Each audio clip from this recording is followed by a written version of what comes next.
And what's up, Gamecock Nation? Welcome in Thursday episode of the show. I am Wes Mitchell. He is Chris Clark, and this is GC Live. We're getting back into our regular season-long schedule where we'll be rolling every single day at around 2 o'clock. Obviously, as you know, if you're not new, sometimes that means 2:08 as it is today. Sometimes actually on Tuesdays will almost assuredly be a little bit later due to press conferences. And tomorrow, I want to go ahead and tell everybody, Chris, did we settle? Does 1 o'clock? Does that work? Is that cool with everybody? Fantastic. Everybody, I mean you. Yeah, 1 o'clock is perfect. Let's do it. So we are, I would say, going to go back to what we did. I guess that was last year, right? Everything is run together. But last year we were at Market on Main, right there on Main Street. Beautiful outdoor facility with the massive 23-foot LED screen. We'll be broadcasting live from Market on Main tomorrow. That's Friday. If you're listening to this later on Friday at 1 p.m. So the stream will be an hour early. Of course, as always, this will be available. Fridays will be available in podcast form as well on all the major podcast platforms. But if you're in the area, if you want to maybe take your lunch, come on over. Take your lunch break, I should say, and have lunch at Market on Main. Come hang out with us. We will be there in sort of what will serve as our final preview before South Carolina's season opener against Eastern Illinois. Before we move any further, got to tell you about our good friend Clint Hammond of the Mortgage Network. Clint is, of course, our main presenting sponsor right here on GC Live. As you see there, NMLS number is 71597. He's got several different ways you can contact him, 803-771-6933. 803-422-6797, or you can just shoot him an email, chammond@mortgagenetwork.com. Again, presenting sponsor of GC Live. And if you're in the market to buy a home or you just want to see what's out there as far as your refinance options, Clint Hammond is your guy. Chris, we are 2 days away from kickoff. I figured today we got to start to really dive into this game. We always do keys to victory, on Friday. We got to dive into this game itself and our final thoughts on the season as well. If we're going to get those in, we essentially have 2 days to get our final thoughts in on what's going to happen this season. Yeah, man. And actually, I've been working on a piece, trying to get. I've gone through a few different iterations in my mind, but been working on a piece actually where I'm just kind of, dumping is the best word I can think of. Just kind of dumping all my thoughts for the preseason. Wes, I know every Friday, Carolina Confidential, final game thoughts. I assume you'll have some big picture thoughts in there too. I'm kind of working on something similar for that. Can't promise when it'll be out. Whenever my mind allows me to kind of get it right, get it ready. But obviously, we're going to cover some of that, over the next couple of days. And just thinking about it, the reason I wanted to put together a piece like that is, there are so many kind of bullet points that you could go through, not even just for this game. There's a lot to talk about for this game, but just for the season in general, kind of taking that big picture view. Since the ball hasn't been kicked off yet, there's two different things to look at. It's not just a week-to-week thing. Right now, once the season gets started, everybody will be focused on that game. Once that game ends, it's the next game. Now it's kind of you certainly hone in on game one and some of the matchups and things like that there, but you take that big picture view of what is this season going to look like? What are the different storylines? So there are tons of them, whether it's some positional battles. How is quarterback going to shake out over the course of the year? What's the depth situation at certain spots? Who's going to step up? What are the key positions? Brand new coaching staff schematically. What do things look like? How do the players integrate into all those things? There is no shortage of, storylines, big picture stuff, and even small stuff to look at going into this year. Yeah. And man, I think you look, whenever you just have a brand new coaching staff, which for all intents and purposes it is, it would be a story if you had a new offensive coordinator. That would be a topic of discussion. It'd be a story if you had a new defensive coordinator alone. But to have new people everywhere and sort of see how all these things are going to play out and the different management styles, the different schemes and stuff like that. That's probably the most exciting thing for me going into Saturday is just seeing what all that looks like. So, Chris, I did want to bring up one thing sort of in that same light. And I don't know if you saw, I don't know if you took the time to watch, but very popular series on Twitter and YouTube is the mini conversations with president, or I guess he's interim president to be official, Harris Pastides. This was a popular segment before. It has returned, and Shane Beamer was actually on there this week. I believe it was recorded maybe a few weeks ago, but they produced it and put it out this week. Most of the time, it's very just sort of, don't get me wrong, it's very cool. Like I enjoy it, but you don't get a lot of like football info out of it.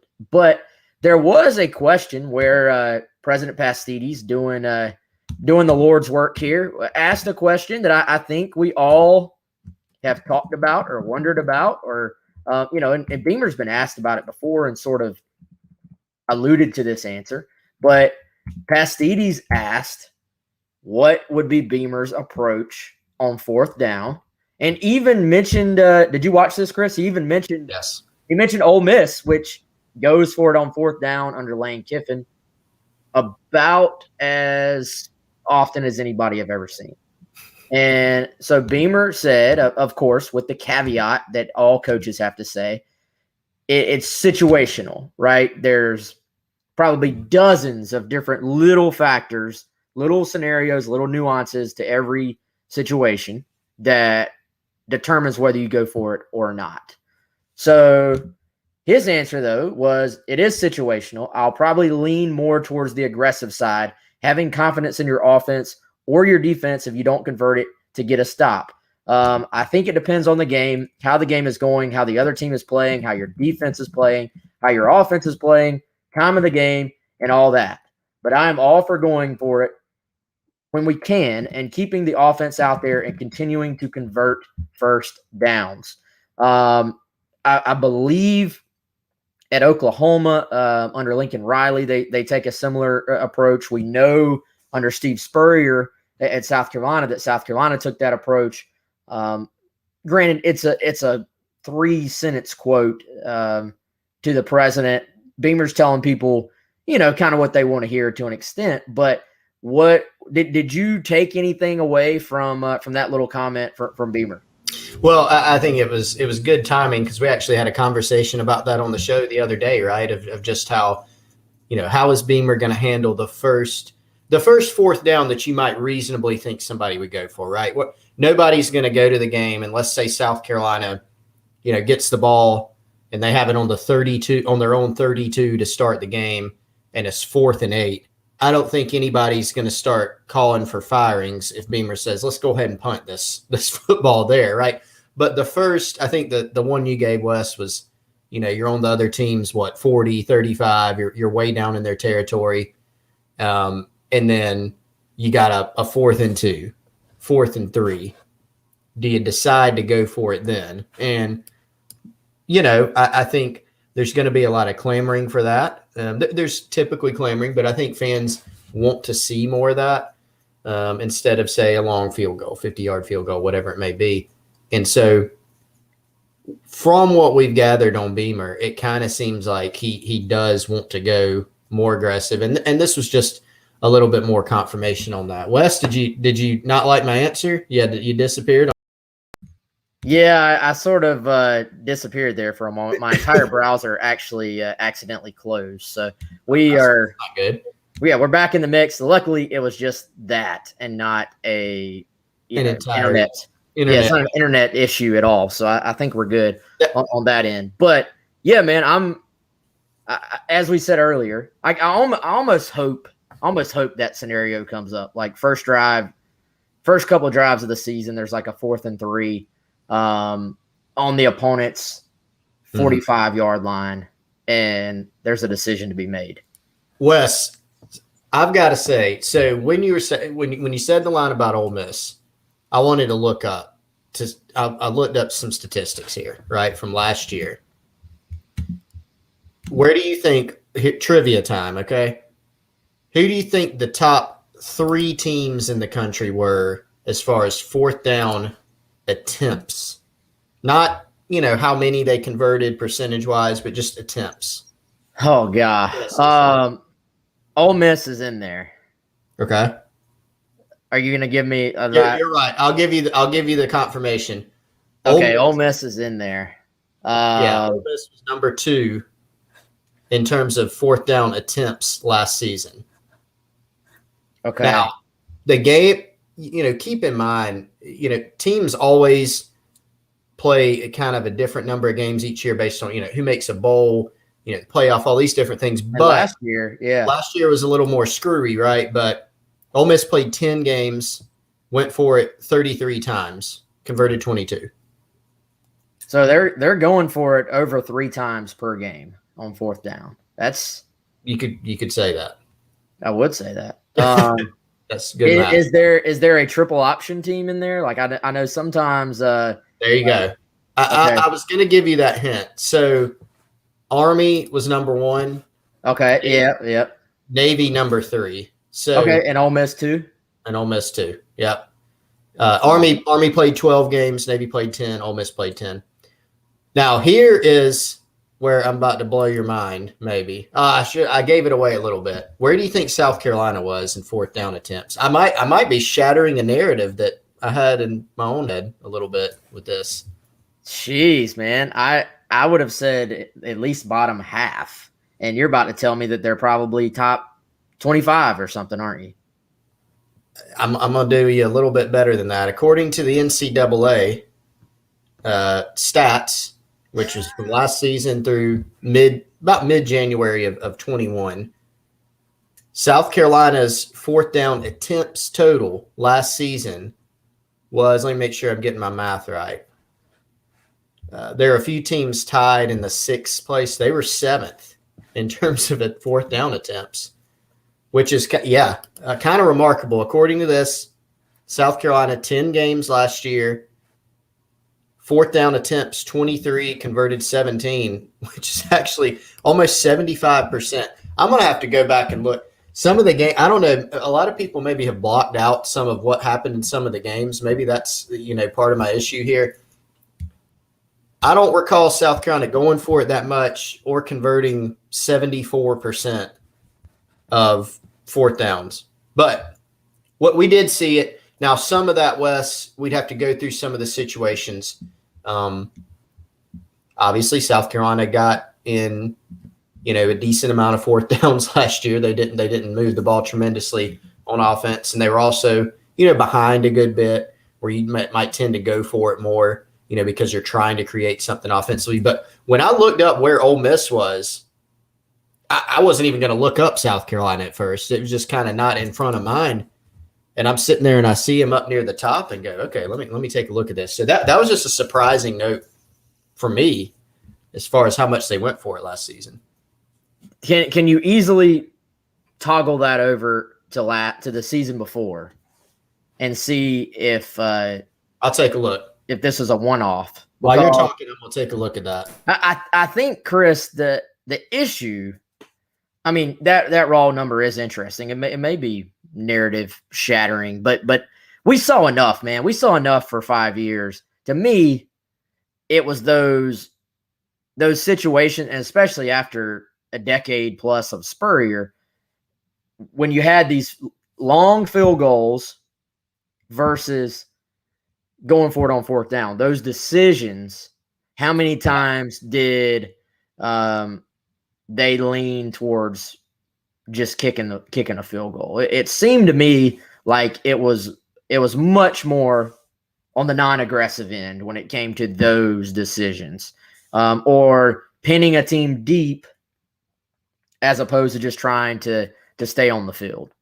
So now granted that the numbers are what they are. Obviously, last year South Carolina went for it statistically, as much as about anyone in the country. So you can't really dispute that. But I would say over those 5 years, if you had the raw numbers, or if you really wanted to get like analytical and broke it down to sort of the those situations, I would imagine South Carolina leaned pretty heavily on the conservative side. There was that one year, Chris, when the offense was pretty good, BMAC's first year as OC. And that year, I'd imagine they were a little bit more aggressive as well, just because that year was solid. So I'm looking right now at 20.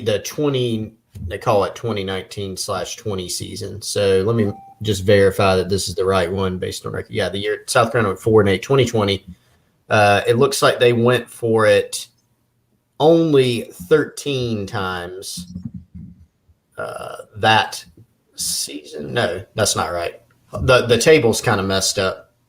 They went for it 27 times and converted 13. So they were under 50%.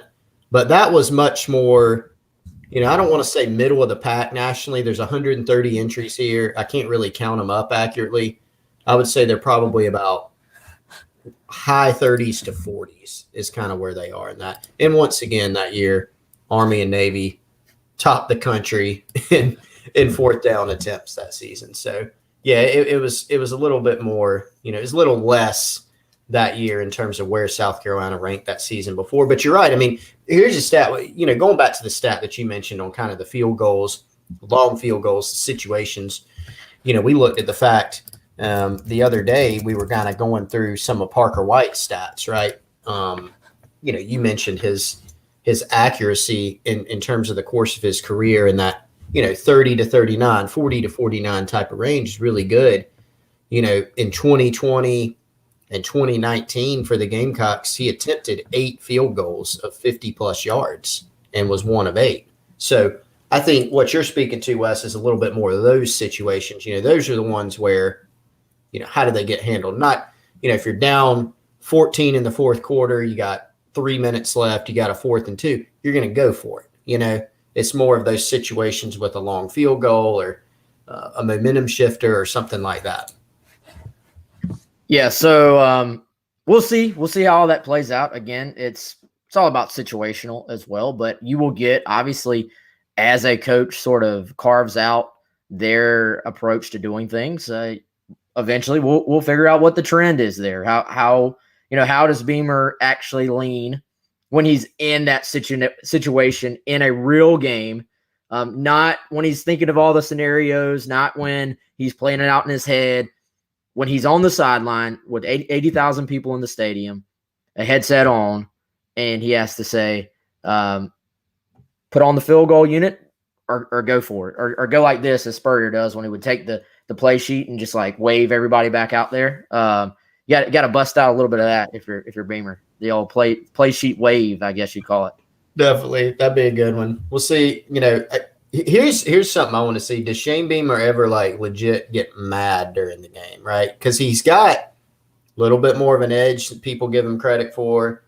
He definitely does get fired up from what we've seen his time as an assistant. He likes to jump around and celebrate and things like that a little bit, chest bump, whatever it may be. Does he ever get a little cheesed off is kind of what I want to see.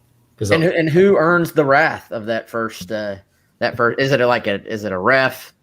Is it Eric Kimry? I mean, God, man, I tell you what, Kimry, I don't know what he did, but he always is getting just razzed on the show.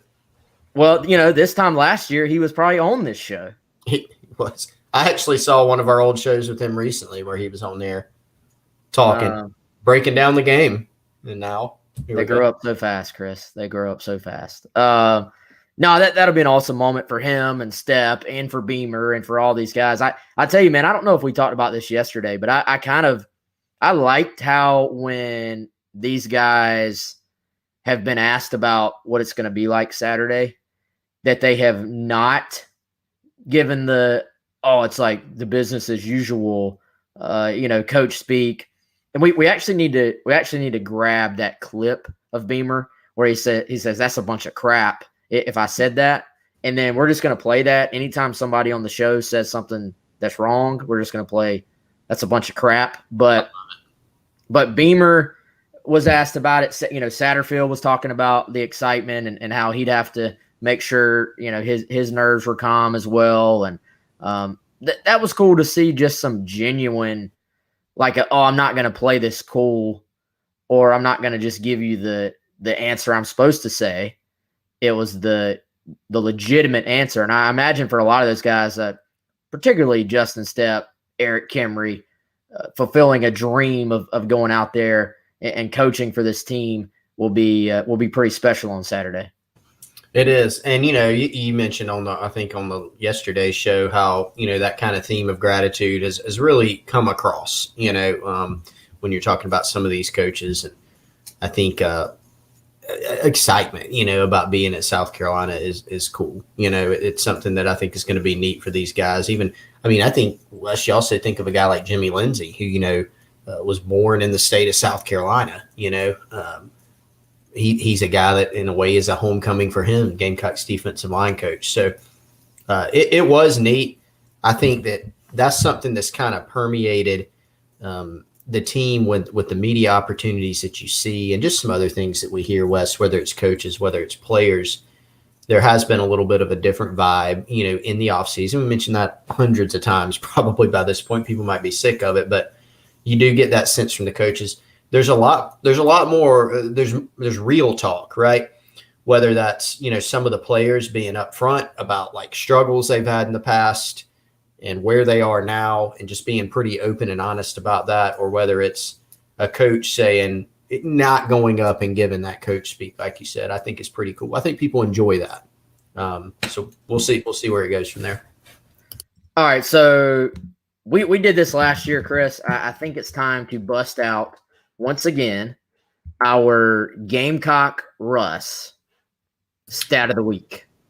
And yes, this is where if we actually had like strong production value, we'd play some stat of the week song and a graphic would pop up. And so y'all just picture something popping up over our faces and some music going. Stat of the week by Gamecock Russ. Shout out to Gamecock Russ, who never gets to join us anymore, but he is here in our hearts, is what I will say. Chris, I will, and I'm gonna have to find it because our buddy here tweets quite a bit actually. But he does have really good stats. He will pull some stats just out of seemingly thin air that you sometimes stuff I would never even think to look up, man. But this one a little bit more sort of not a deep stat, but I would say a meaningful stat. And Chris, it is about the fact that even though the team South Carolina plays Saturday, I will say we learned yesterday, has an awesome head coach. I was very, very impressed with Coach yesterday. And I think I will always be a fan of theirs moving forward, just because he did the show and he was awesome and really just kind of was a very down-to-earth person, right? So we're pulling for them. We're not supposed to do that, but openly after this week, we will be pulling for them. Yeah, they were really he was fantastic, man. And I let the SID know, who helped us set up the interview at Eastern Illinois, just thanking him again and told him, coach was fantastic. So yeah, Adam Cushing, great guy. I mean, he was smiling as soon as he hopped into our little waiting room here on StreamYard West, and just gave great answers, honest answers, great insight, and was, really a pleasure to talk to. So we had a few people yesterday, Wes, say, make this a weekly thing, having the opposing coach. I have a feeling that'll be a tough pull with some of them. I'm all for it. So if anybody wants to write letters, start a campaign for us to get the likes of, Kirby Smart, Dan Mullen, Dabo. Can you imagine us having Dabo Swinney on the show? That would be very interesting. No. I just don't think those guys are going to do it. But we'll make an effort to get opposing coaches on as much as we can. You keep mentioning Kirby. I feel like that's your goal, is to get Kirby Smart. I mean, honestly, if we had Dabo Swinney on GC Live, that would shatter the viewership record, whatever it is. I'm sure. Yeah. I don't know if don't we think could do that. Yeah. All right. Gamecock Rush stat of the day. Eastern Illinois versus Power 5 opponents since 2010.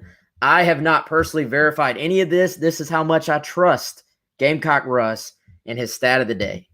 That is, last year, no Power 5 opponents, obviously. 2019, a 52-0 loss to Indiana. 2018, a 55-20 loss to Arkansas. 2015, a 41-0 loss to Northwestern. 2014, a 42-20 loss to Minnesota.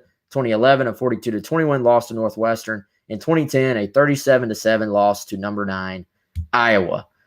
So obviously lots of different players on this team, different generations, different head coach, et cetera, et cetera. But point being, it has not been kind to Eastern Illinois when they have played Power 5 opponents.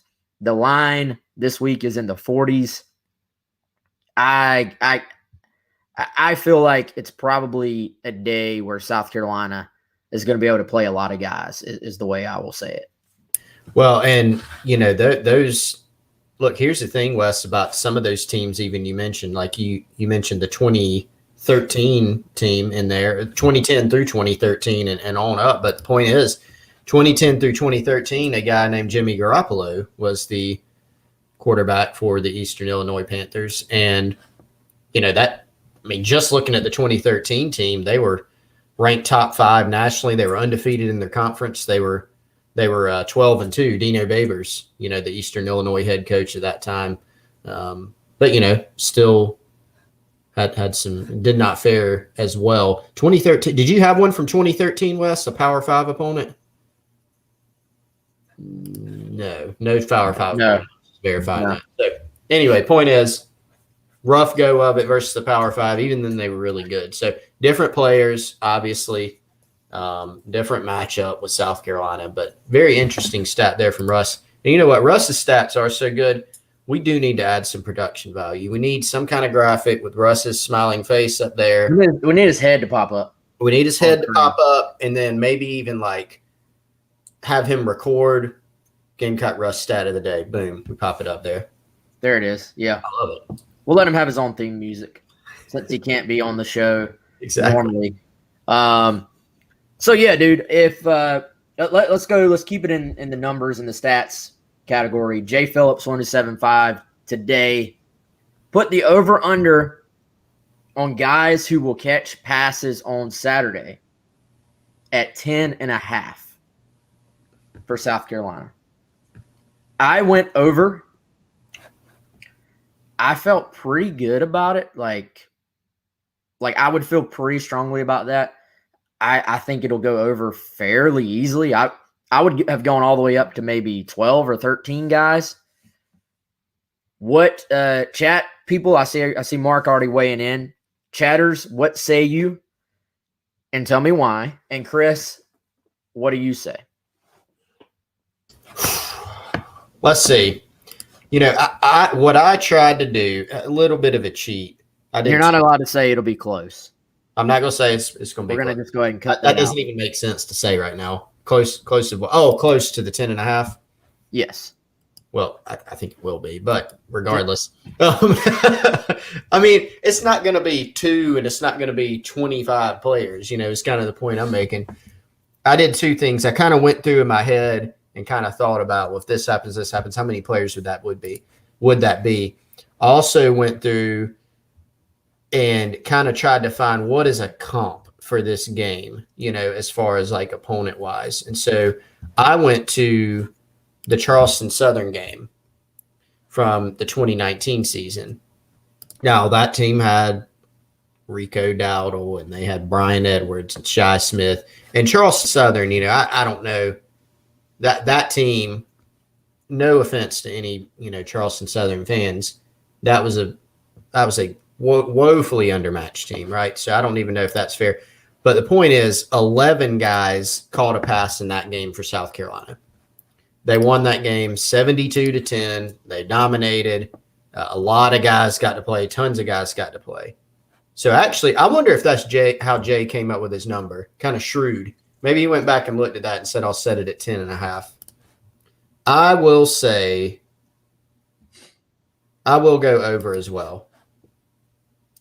I will go over. Okay. I don't think it's going to be, 16 guys, but I'll go over. So you think it's going to be close? I didn't. You just said it. I said it earlier too. Somebody asked, Jay, what's up, Jay? Who is your 11 or 12? Not Jay Phillips. This is Jay Morris. Who are the 11 or 12? That's a great question. Let me see if I can do this off the top of my head. So I got 3 receivers catching passes, Chris. Only Obviously, 3? No. This is how I started, right? Okay. Like the 3 starters, Brooks, Van, Joyner, will catch passes. Then I think at least 3 tight ends will catch passes. So, Nick Muse, Jaheim Bell, E.J. Jenkins, maybe as the game goes on, maybe more. But I sort of went through it like guaranteed in my head. I think 3, there's 6. I think 3 running backs will catch passes because I think there's going to be a steady dose of the running backs in the passing game. And I think this is an offense, y'all. There's not going to be a Sidney Rice. There's not going to be an Alshon Jeffrey. There's not going to be a guy that just basically demands the ball by being that good. It's going to be a spread it around offense. So I say 3, 3, and 3. There's 9 right there. So then I say at least there's a strong chance that another couple of receivers catch the ball. Probably, they'll get Amarion Brown involved. They'll try to get Ortre involved. They'll try to get Leggett involved. Jakari Caldwell will probably play some. Then you throw in maybe a Trey Kenyon catches one at tight end. Maybe as the game goes on, Kevion Mullins gets in there. Like there's opportunities. They have depth at these positions. Maybe as the game goes on, we'll see how much Kevin Harris plays. But I think Juju, White, and Marshawn, those 3, great chance there. But then as the game goes on, does the Rashad Amos get involved? Does one of the walk-ons at running back get involved? So I just think I've gotten about 9 guarantees, and then there's a great chance there's probably another 6, 7, 8 guys I could list that are going to have a shot to catch a ball. So that's why I think it'll go over, just because so many different guys are going to play. If this was an SEC game, I still think they would spread it around, but it would be more in the lines of like 7, 8 guys maybe. But good point. In this game, an opportunity to get it to a lot of guys, and I think the backs and tight ends are going to be incredibly involved in the passing game as well. And I think a relevant question or an interesting kind of poll question could be, which position group has the most catches? Which position group has the most guys that have catches? Is it going to be 5 tight ends, 5 different tight ends have a catch and 4 receivers, or 5 and 5? How many running backs get into that action? Is it going to be 3, 4, that have a catch? So it is interesting. Like you said, there's not a bell cow guy in terms of being a pass catcher in the receiving core. And we already know that Marcus Satterfield is going to look to, get some other guys involved. Running backs, they've talked about being potentially big in the pass game. We know tight ends are going to use some different personnel packages, get their tight ends involved. They're going to be a huge part of the passing game too. Wes, before we move on to your next topic, I know you have a great one. Do I? Whatever it is going to be great. SC Scout guy, I wanted to mention this from earlier. He got himself some Dead Socksy socks. Came in the mail today. Has to say they're pretty nice. Give us more info, SC Scout guy. Appreciate you ordering. And you may say, I want to be like SC Scout guy. I want to be like Wes. I want to be like Chris and many other Gamecock fans that own this show that have Dead Socksy socks. Check them out. DeadSockseed.com, DeadSoxy.com. And since you're watching the show or listening to our show, you are lucky enough to get 25% off your order with the promo code COCKY, COCKY. Anything you order in DeadSoxy.com's online store, whether it's the Spur line of socks, dress socks, athletics, no-shows, whatever it may be, buttery soft feel, and patented no-show technology. So make sure you check out deadsoxy.com. That's DEADSOXY.com, and use the promo code COCKY for 25% off. Apparently Alex has some too, Chris. Oh, I already knew Alex had some. Yeah, I think Alex might have gotten some last season and gave a nice review to him. So check them out. Those guys have been great. They've sent us some of their socks too. We've checked them out. Fantastic stuff. So make sure you check out Dead Soxy. Charles wants to know who's going to score the first touchdown. I think I promised a contest on that, and I have not posted it yet. So I do have one final $25 gift card to the Grand that it's been just hanging out in my pocket. So tell y'all what, I'm going to make myself a little reminder right now. Check out the Insider Forum if you're a subscriber. We'll do that as one of our final predictions. Who scores the first touchdown of the Shane Beamer era? And then we'll have the distance as the tiebreaker if people because people will say the same. There'll be several people that will say the same guys, but we'll have the distance. Whoever is closest to the distance will be the tiebreaker. And I'll mail you a $25 gift card to the Grand on Main Street, which is actually where we will be on Main Street, right down the road at Market on Main, Friday. That's tomorrow, 1:00. Come by. I was gonna give you guys some posters, but come to find out they're in Colin Taylor's trunk right now, and his trunk is in Charleston. So, how about next week, Chris? We'll have some posters for everybody too. That sounds awesome. And you know what, Wes? Man, we're in a giving mood today. I have another giveaway to tell. You got stuff to give away? Well, it's a chance. It's not a definitive giveaway. It is a chance to get in on a giveaway. So let me queue up the information here. Well, we have a contest through GamecockCentral.com that we are working with Familia FC, which is the kind of, you can think it as the fan club of Gamecock women's soccer. Obviously, Shelly Smith, head coach there, has done a fantastic job. She has a fantastic team again this year. They just wrapped up a road trip where they won a couple games, scored with less than a minute left in the game to win another game, avoid overtime, and win another game recently. So we actually have a contest going on GamecockCentral.com. It is a text to win. So I'm going to drop the info right here in the chat. Basically, you're going to text a code to a specific number, and then we're going to randomly select 5 winners, and we're going to notify those 5 winners tomorrow morning. What do you win? You get a Familia FC membership. And so in this link that I dropped, it's going to tell you exactly what you get with that membership. You basically get a swag bag. You get some other cool perks. And it's a cool way to support the women's soccer team, which obviously is one of the really good team at the University of South Carolina. So I'm going to drop that right here. Go to it. Text to win. All that good stuff. And hopefully you can get yourself a swag bag from Familia FC. So I did a speaking engagement a couple of weeks ago, Chris.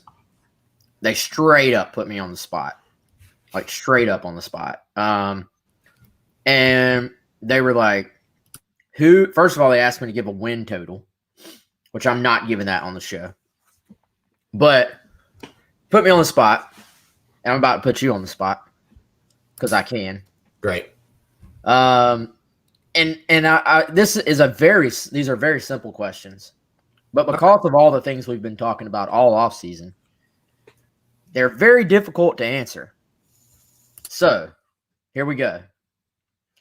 Who in the year of 2021 is South Carolina's leading receiver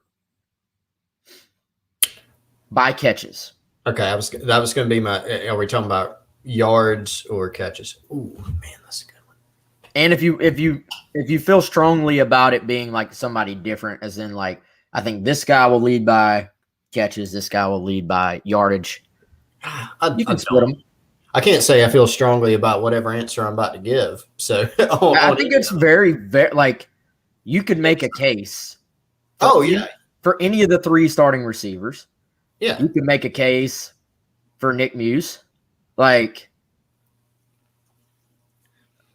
there's there's several guys you can make a case for. Yeah, I mean the biggest thing is them not having that bell cow guy. I am going to go with Nick Muse. I am going to go with Nick. If you were to pick a receiver, I think I'd probably honestly pick to carry on, which would be that'd be a really cool storyline. But just because I feel like he's going to be in the game a little more, like you think of Josh Van, he's playing, he's kind of in that third receiver slot. We may see more like 2 tight end looks and things like that. I just think, when we break down the snap count at the end of the year, would it be fair to say it's probably going to be Joyner and Brooks might end up playing the most snaps? Van I could be wrong. Maybe Van jumps up in there, and I think he's one of the more naturally talented guys. I'm overthinking it a lot, so I'm going to spit out, I think Nick Muse.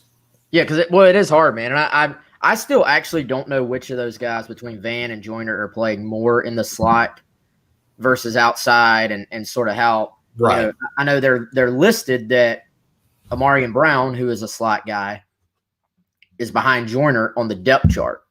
So, I don't know. I tend to think maybe a guy like Jalen Brooks as like a long strider type that's probably going to get some shots down the field. He got open down the field. We don't have to go into the issues from last year, but he was open down the field. Maybe a guy like Brooks is your leader in yardage, like receiving yardage, and maybe a guy like Joyner is your leader in catches. But I said I went with Joyner. That was my pick.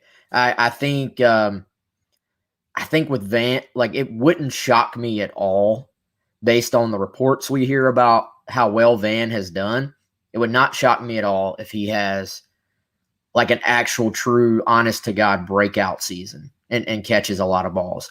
But at the same time, I think we're all in that sense of we want to see it in a game first before you start making those predictions. Sure. So Van is like the sleeper pick in that, I think, to be the leading receiver. I like your Muse pick. I'll go Joyner just as a type, like just to, because I would go coin flip with those two, honestly. So I'll go Joyner as by receptions. Another question that should not be this hard to answer, but absolutely is: who is the leading rusher for South Carolina this year? Mm-hmm. Yeah. I don't even know why you said that shouldn't be hard. I think it is hard to answer.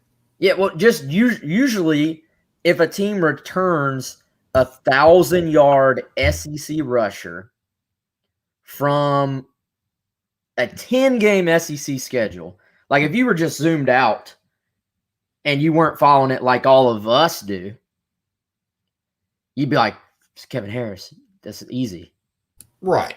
But I think Zaquandre White starts. I think he gets the start on Saturday. I think Lloyd is going to have every opportunity in the world. And,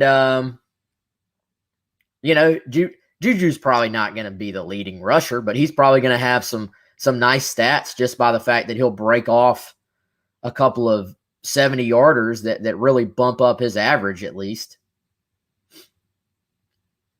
Yeah, it is. And then, you're always making these predictions where it's like, obviously everybody has to stay healthy, because of course. I mean, you got to bake that in. So it's hard to do that with running backs because you look and, statistically, the idea of a running back, at least one of them missing some time, whether it's, missing a little bit of a game or a whole game or several games, it's a little bit higher at that position, just kind of based on history, not only at South Carolina, but just across college football. So, a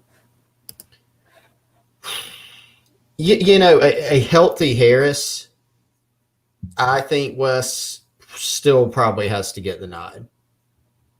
That's where I would go with it. And it's, a lot of that, to be fair, is based off of last season. It is, and I think your mind naturally goes more to who's the guy who's actually done it in a game. And, if he is healthy throughout the year, you do think he'll play a lot, So I would probably go with him if I had to say. Kind of figuring out not only number one, but, okay, who would be number two? Who would be number three? That's a very difficult question at this position. Agreed. And I'm with you. If I had to if I had anything on the line with the pick, you got to go with Mr. Dependable, Kevin Harris. Would any of the others really surprise you? Probably not. But Harris, if you're picking, is sort of the guy you're going with. Those are really the. Go ahead. No, I was going to say, did y'all do leading tackler? We did not, but that is a great question. Who would that be? You go first, since I asked. Oh, I got to go first. Well, Ernest Jones is not walking through the door. He would have been a very, very easy pick. Tremendously easy. Yeah. Good grief, man. Does it have to be a linebacker? I feel like No, it doesn't have to be. Yeah, I know it doesn't have to be, but it's normally a terrible sign if it's not a linebacker. Makes sense. Don't you think? If a safety's making all your tackles, that's usually not a good sign. I'm in the midst of looking up some stats. You're a bad defense of a safety. Because it could be RJ Roderick, man. He could be the leading tackler. You just say, are you saying they're going to be a bad defense? No, I'm just saying. It could be RJ Roderick. Let's go positive though. I'll say Sherrod Green. Oh, okay. Again, and that these guys got to stay healthy. Like Sherrod Green and Brad Johnson both have had similar. I would say it hasn't exactly paralleled, but their careers have been similar in that injuries have played such a big part in what has happened to them. By the way, while you're looking at that, Chris, Craig asked what I was munching on. I am a big trail mix guy, so I got the old Costco massive trail mix thing. That's one of my snacks of choice. For anyone else that's wondering, I think, Wes, my vote for this particular stat, I would probably go with Sherrod Green because he's a linebacker. He's going to be playing the Mike spot. He'll be in the action a lot to where he has an opportunity, to be in the mix there. I think what I was going back and looking at. So 2 of the past 3 seasons at Western Kentucky, Clayton White, 2 of the past 3, a linebacker. One of them was Ben Holt, one of them was Kyle Bailey, ended up being the leading tackler on the team. Last season, it was Devin Key, brother of 4-star wide receiver Dane Key. Devin Key was the leading tackler and he was a safety, for this team. So I think that is a safe bet to make it either a linebacker or a safety. I mean, those are going to be a couple. And I don't know that your defense necessarily has to be bad, Wes, if it's a safety. I think it depends on, what's your scheme, what happens, how good of a safety do you have or safeties, but I generally think the safer bet is to probably go with Sherrod Green for this year. So I don't know if we have any other stats of the day. Wes, I'm sorry, totally caught me unaware. He's down there just munching away. How many sunflower seeds do you have? Do you have a whole tub over on the side? Is it a bag? Do you have not sunflower seeds, trail mix? Trail mix, okay. Somebody was talking about sunflower seeds. Yeah, if y'all ever see me put Chris on the one shot, 99% chance that I'm eating something. I had somebody, more than one person. They're like, Wes eats a lot on the show. I'm like, well, that's fine. I drink a lot and turn red and things. Hey, we're doing We multitask, man. That's a good thing about this show. Well, there are some days, Chris, where I do eat my lunch, like because I have not had time to get a lunch in. So I will eat my lunch during the show while Chris is talking. Yeah. So if you see Chris on the one shot, I'm cramming something in my mouth. But I feel like I'm gonna laugh every time now that you put me on the one shot, and now that everybody, I mean, I see it down there. Yeah, I just roll with it, and sometimes I almost laugh. But now that everybody knows, and like I'll start laughing. Yeah. USC Light said Chris drinks a lot with the water. We keep it to water. Water during the show, but hey, some still hands. Let's throw a little shout to our peeps at Still Hands. Absolutely, they always take care of us, and more to come. I will say, we hope, as far as the Gamecock Central Still Hands collab, if you will. More to come. I was trying to think if there were any sleepers to. Somebody said their sleeper was Debo. Sheldon did on Facebook. I wouldn't predict that, but I could see that because he's an instinctual guy. He's a physical guy. And that would be one, Sheldon, where you could look really smart. Like if somebody got banged up and Debo was forced into action, he could maybe sort of, come along as the season progresses and maybe rack up a lot of tackles along the way. Like that's one of those picks where I like that as a sleeper pick because it very easily could actually happen, in my opinion. Sacks. That's another one. Sacks. Probably hard to. I mean, Eningbare is like the obvious one, like off the bat that you would pick. Would you? Well, I'll just ask you like this, Chris. Would you predict anyone other than Eningbare, or are you just naturally going with Eningbare? Yeah, I mean that's the natural pick, but also if I just think through it, I would still pick him. I think he's going to have, plenty of opportunities, to be in there on third downs. Obviously, you think about your pass rush situation where you get into third and longs, you want JJ Eningbare on the field. I mean, he's your most proven guy there at this level, and so he's out there. I think the bigger question, not to say that he's an absolute lock, but he would be my pick. I think just like who's the second guy is that, some people may say, well, it's Jordan Strong. He led the country in sacks. Well, he's stepping up a level. Is he going to be playing as much, at South Carolina? I think he'll play plenty for sure. He's going to have plenty of chances. But just how do you divide the snaps? Is it Jordan Birch? Heck, is it Aaron Sterling, a starter? I think you could go a number of directions with that one. But I would pick JJ for the leading sack artist. Yeah, easily. Hold on, we just got a submission. We're almost done with the show, y'all. So if y'all got any final questions, throw it in. Chris, we have a submission with a Gamecock Russ graphic coming in at the buzzer. Let me give credit where it's due. This is from Mighty Gamecocks, at Mighty Gamecocks, a friend of the show on Twitter. The Gamecock Russ stat of the day. All right, I hate beggars can't be choosers. I love it. Is there any way to just extend the garnet part out? The our size is the same as like a YouTube graphic.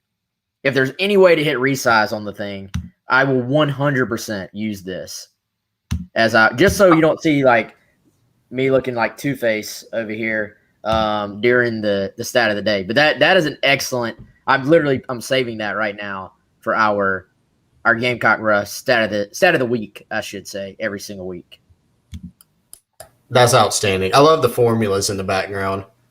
Yeah. That's the best part for me. That's awesome. Appreciate that submission.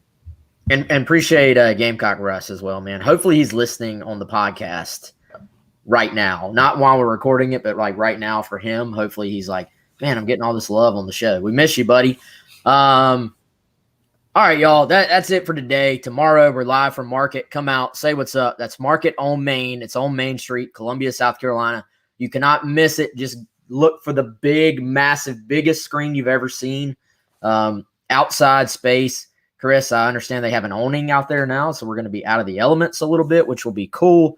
And we will give our final breakdown, final thoughts, final everything about South Carolina and their season opener, which is coming up this Saturday at 7 o'clock at Williams-Brice Stadium. So for Chris, I'm Wes, and we will see you then.